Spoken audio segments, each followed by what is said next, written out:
Before white settlers arrived in 1492, around 5 million Native Americans lived in the Americas.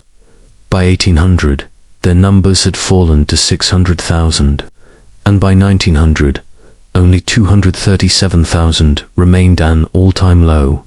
Over a dozen tribes, like the Pequot and Massachusetts, were wiped out completely. So what happened to them? What caused the near extinction of an entire race? In the early 1600s, the pristine landscape of the New World began to shift as English ships appeared on the horizon.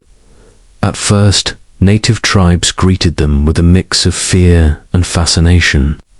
Still, native generosity helped the newcomers survive, allowing them to settle and build the first English colonies. Trade became a fragile lifeline between New England settlers and indigenous groups.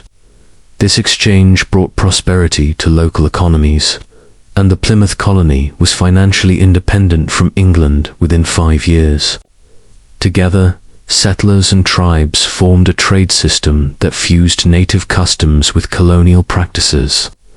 Native people offered goods like animal pelts, food, and vital ecological knowledge.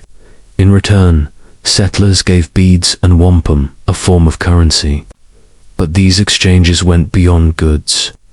They included meaningful spiritual dialogue.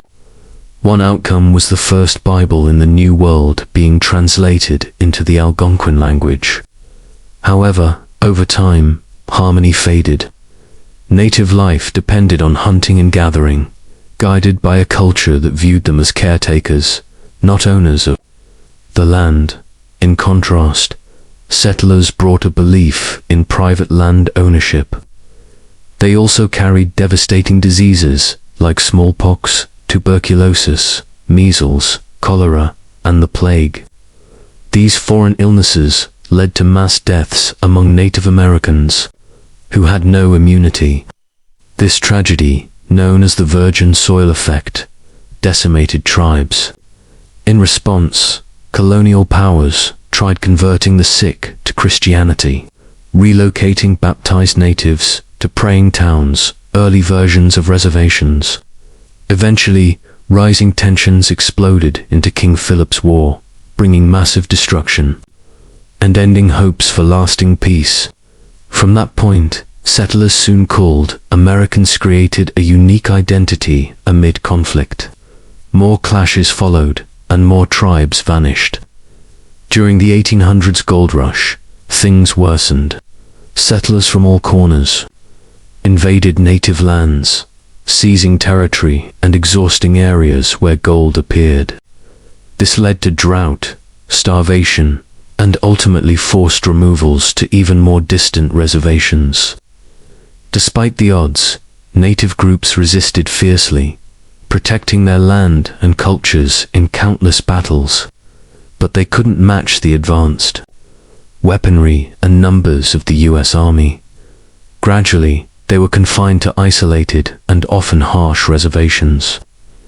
During this turbulent era, some settlers tried to make peace. Treaties were signed, agreements made, and laws passed to protect native land and rights. Some settlers even married into native families, merging the two worlds.